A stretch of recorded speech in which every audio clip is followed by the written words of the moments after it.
السلام على أشرف الأنبياء والمرسلين خاتم النبيين رحمة للعالمين أبي القاسم محمد صلى الله عليه وسلم الطيبين الطاهرين المعصومين المظلومين ولعنة الله على أعدائهم أجمعين.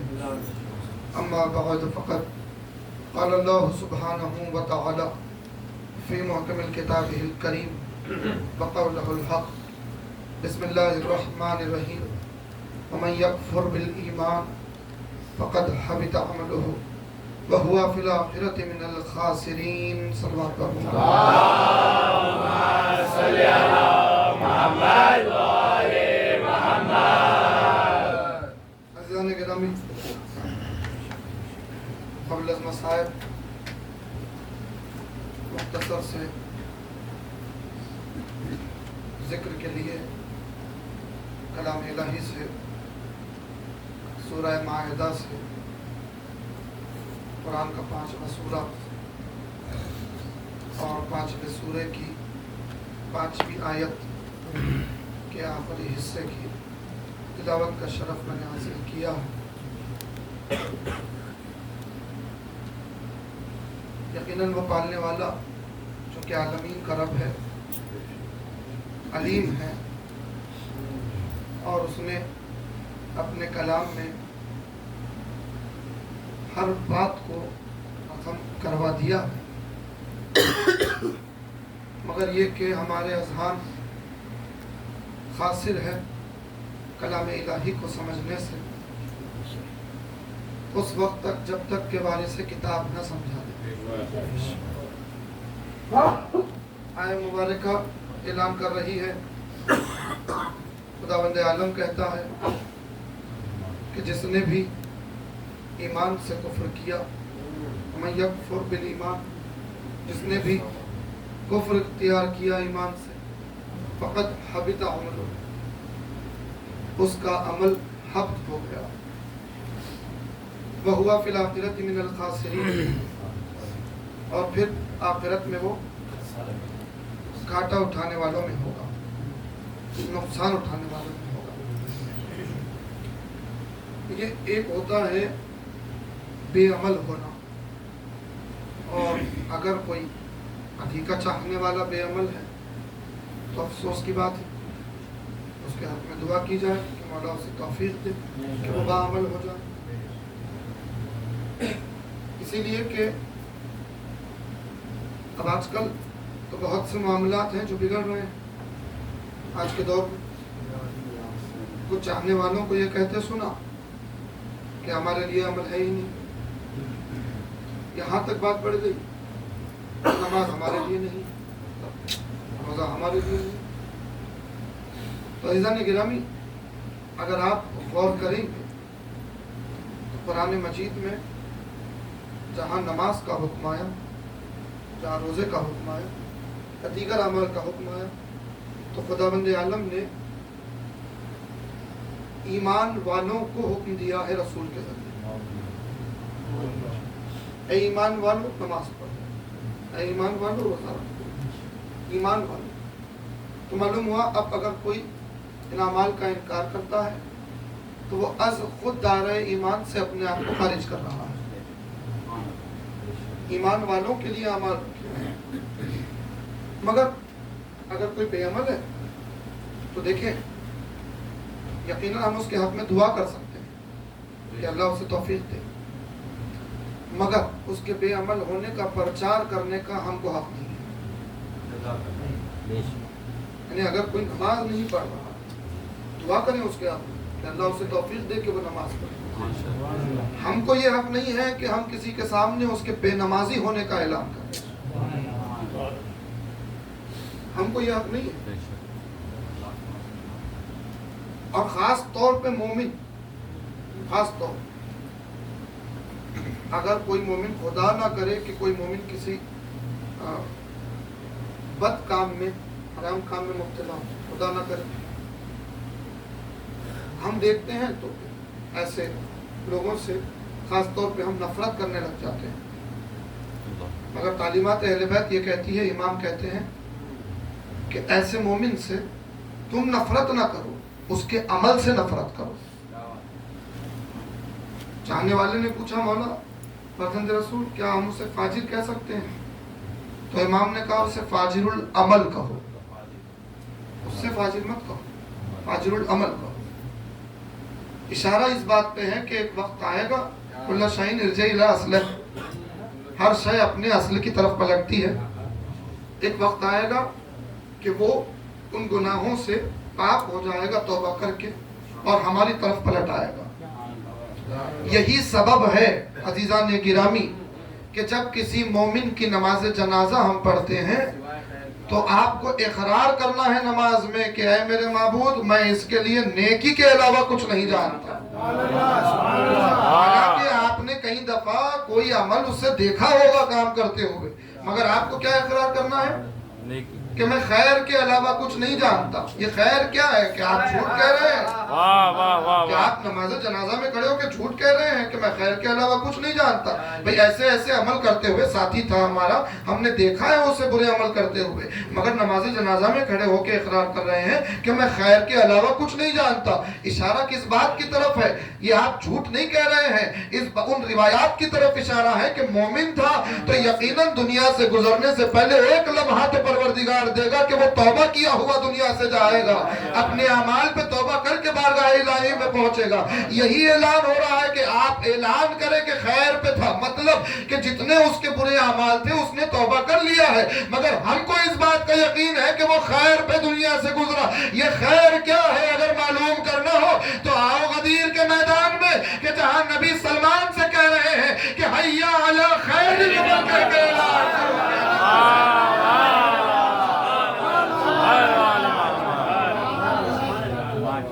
خیر العمل ہے ہی علی کی طرف آنا. اور یہاں اعلان ہوا، دیکھیں آپ میں بات کر رہا تھا، مختصر کر دوں کہ بے عمل ہے، خدا ہمیں توفیق دے کہ ہم باعمل ہو جائیں. مگر عزیزان گرامی اس سے بڑا افسوس اس وقت ہوگا کہ جب ساری زندگی عمل کیا، ساری زندگی نمازیں پڑھی، ساری زندگی روزے رکھے، ساری زندگی بڑے بڑے سجدے کیے، ساری زندگی خیرات و صدقہ کرتے رہے، اور جب پہنچے بارگاہ الہی میں اب پتہ چلا کہ جتنے اعمال کیے تھے سب دھرے کے دھرے رہ گئے. اسی کی طرف اشارہ ہو رہا ہے آیت میں، فقط حبط عملہ، اس کا عمل حبط ہو جائے گا. اور اہل معرفت بیٹھے ہیں، ضبط اور حبط میں فرق ہے. ضبط ہونے میں حبط ہونے میں فرق ہے. میں تفصیل میں نہیں جاؤں گا، مختصر کر دوں. ضبط ہمارے سے بہتر کون جانتا ہے یہ لفظ؟ ضبط میں کسی کا مال ضبط ہو گیا، کسی کی پراپرٹی ضبط ہو گئی، مطلب ضبط کرنے والے نے اس کے مال کو، اس کی پراپرٹی کو، اس کی زمین کو اپنے قبضے میں لے لیا. ایک ہوتا ہے ضبط کرنا، یعنی اس عالم میں تو ہے کہ ہم سے چھین لیا گیا ہے مگر اس لائق ہے کہ سلامت ہے کسی کے اختیار میں، یہ ہے ضبط. مگر حبط کا یہ معاملہ نہیں ہے. حبط کا یہ معاملہ ہے کہ ختم کر دینا، فنا کر دینا، مٹا دینا، وناش کر دینا، ڈیمولش کر دینا، ویسٹ کر دینا، وجود اس کا ختم کر دینا. یعنی وہ باقی ہی، یعنی وہ اس قابل بھی نہ ہو کہ اپنے اختیار میں لے کے رکھا جائے، اس قابل بھی نہ ہو کہ اسے اپنے پاس رکھا جائے. اعلان آیت کر رہی ہے کہ جس نے کفر کیا ایمان سے اس کا عمل حبط ہو گیا،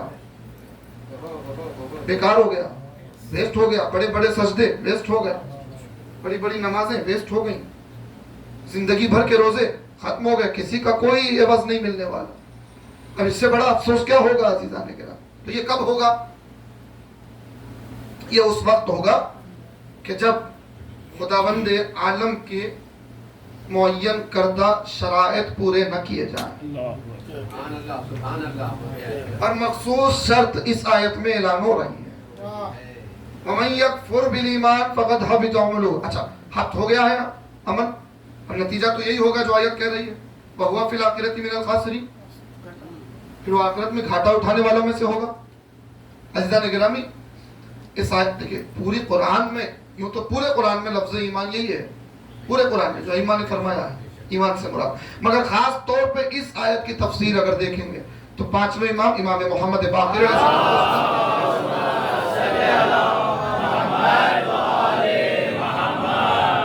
اور چھٹے امام دونوں سے روایت اس آیت کی تفسیر میں موجود ہے۔ پانچویں امام نے بھی فرمایا، چھٹے امام صادق علیہ محمد علیہ السلام نے بھی فرمایا۔ جب پوچھا گیا کہ یہاں ایمان سے مراد کیا ہے تو دونوں نے فرمایا کہ اس آیت میں خاص طور پہ ایمان سے مراد میرے جد علی ابن ابی طالب نے اعلان یہ کر رہا ہے پروردگار کہ تمہارے تمام اعمال اپنی جگہ، اگر علی کی ولایت سے کفر کیا تو تمام اعمال بیکار ہوں گے، وَهُوَ فِي الْآخِرَةِ مِنَ الْخَاسِرِينَ۔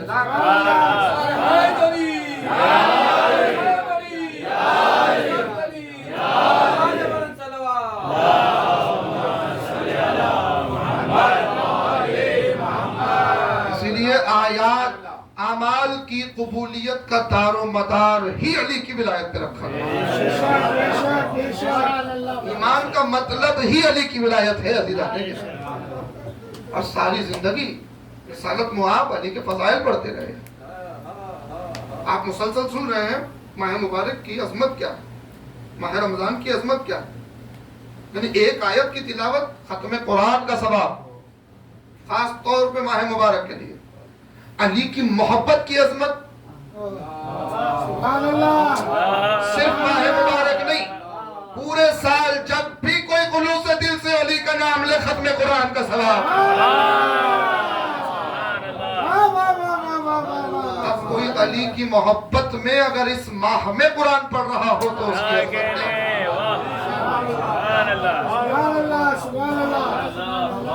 اللہ نے گرا بھی فضائل، اس ماہ کے فضائل کے ساتھ ماہ بیان کر رہے ہیں۔ مجمع بیٹھا ہوا ہے، ماہ رمضان کی عظمت بتا رہے ہیں، کتنا عظیم مہینہ ہے۔ مولا کائنات سوال کر رہے ہیں کہ رسول اللہ اس مہینے کی اور کیا عظمت ہے؟ رسول بیان کرتے جا رہے ہیں اس مہینے کی، کرتے کرتے ایک مرتبہ رسول کی آنکھوں میں آنسو آ گئے۔ مجمع پریشان، رسول کیوں رو رہے ہیں؟ رسالت میں آپ کی آنکھوں میں آنسو کیوں آ گئے؟ مولا کائنات کوئی گوارا کرے نہ کرے، علی سے گوارا نہیں ہوتا رسول کی آنکھوں میں آنسو۔ فوراً سوال کیا، یا رسول اللہ آپ رو رہے ہیں؟ اس عظیم مہینے کی عظمت بیان کرتے ہوئے یہ آنکھوں میں آنسو کیوں آ گئے؟ ایک مرتبہ آواز دی علی، اتنا عظیم مہینہ جو مہینوں کا سردار، میری آنکھیں دیکھ رہی ہیں کہ مہینوں کا جو سردار ہے اس مہینے میں اوصیاء کے سردار کی ریش مبارک کو اس کے سر کے خون سے تر دیا۔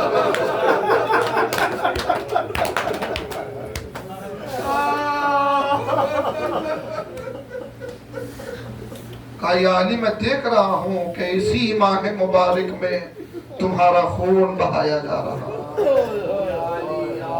اسی ماہ مبارک میں میری اولاد کو یتیم کیا جا رہا ہے۔ عزیزان گرامی خدا ان آنسوؤں پر رحمت نازل کرے۔ میں جانتا ہوں کہ آپ کے دل رونے کے لیے بڑے آبادہ ہیں، آپ گریہ کرنے کے لیے جمع ہوئے ہیں، کیوں نہ جمع ہو، شام والی بی بی آ گئی ہے کیوں نہ جمع ہو، بخی والا مظلوم پرسہ لینے آیا ہے، کیوں نہ جمع ہو، یہ سیاہ لباس کہہ رہے ہیں کہ حسین پرسہ لینے کے لیے یہ کون دنیا سے رخصت ہو رہا ہے؟ جس کے فضائل کا احاطہ نہیں ہو سکتا، مگر امت نے اتنے ستم ڈھائے ہیں، امت نے اتنا رلایا ہے۔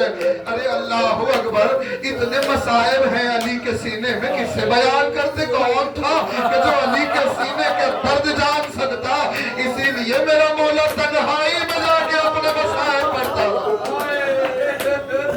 اللہ اکبر، اللہ عظیم موقع آپ سن رہے ہیں۔ مسجد کوفہ روایت کہتی ہے کہ ایسا ظلم رسول بیان کر چکے تھے کہ میری امت کا سب سے بدتر ترین شخص تمہارے سر کو زخمی کرے. وہ سخی کون ہے؟ ابن ملجم مرادی خدا لعنت کرے. بے شمار 1000 درہم میں تلوار لی، 1000 درہم کے زہر میں بجھا کے رکھا.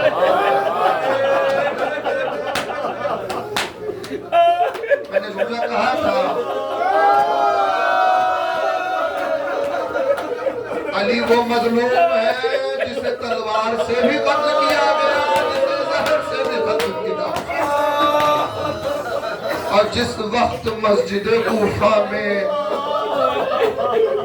ملعون نے مولا کے سر پر وار کیا، روایت کہتی ہے کہ تمام انبیاء روتے ہوئے مسجد کوفہ کی طرف، ملائکہ مسجد کوفہ کی طرف.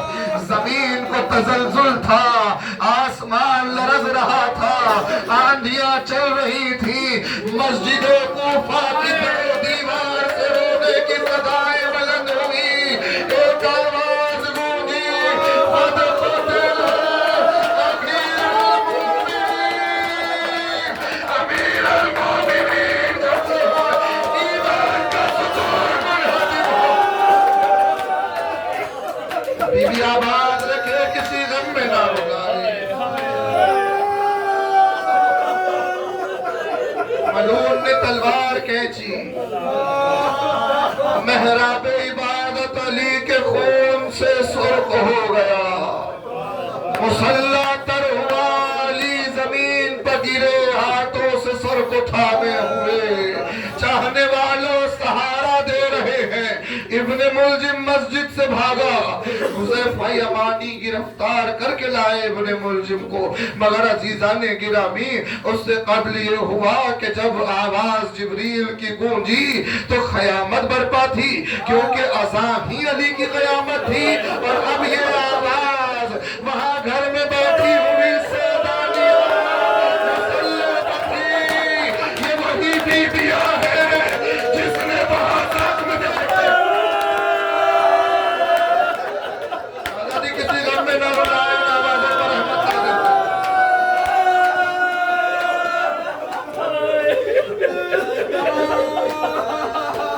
آپ نے مرثیہ سنا، دوڑے یہ کہہ کے جانب مسجد وہ نیک ذات، ڈوبی ہوئی لہو میں ملی کشتی نجات. کس کی نگاہوں نے دیکھا؟ ارے حسن و حسین جیسے ہی مسجد میں داخل ہوئے، عجیب منظر دیکھا. چاہنے والوں جمع ہے گھیرے میں علی کو لیے ہوئے.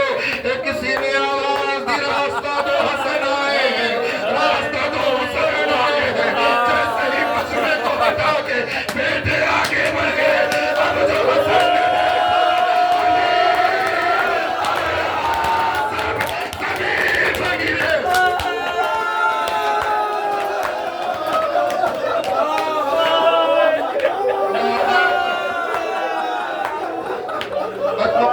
نے کروں گا انہی اشاروں کئی کیفیتیں ہیں، مسلسل عرض ہوگی. مجھے شہادت نہیں عرض کرنی، آپ نے اعلان سن لیا کہ بعد افطار مجلس ہوگی، تابوت اٹھے گا علی کا، شہادت بیان ہوگی. اب اتنا عرض کرو، جیسے ہی عباس مسجد میں داخل ہوئے، محمد حنفیہ مسجد میں داخل ہوئے، عباس نے دیکھا علی کا چہرہ خون سے آئے گی. آپ دیکھو کہ پاسا دے گا. حسن آگے علی کو سنبھالا، زمین پہ بیٹھے، آپ کے سر کو زانوں پر رکھا، روتے ہوئے آواز دی، بابا کس نے آپ کو زخمی کر دیا؟ بابا بابا کس نے آپ کا خون بہا دیا؟ حسن کی آنکھوں کے آنسو علی کے رخسار پر پڑے. علی نے تڑپتے ہوئے آنکھیں کھولی، حسن کے چہرے کو دیکھا، آواز دی، میرے لال زہر اثر کر رہا ہے، میرا زخم بہت گہرا ہے، میرے سر پہ رومال باندھ دے.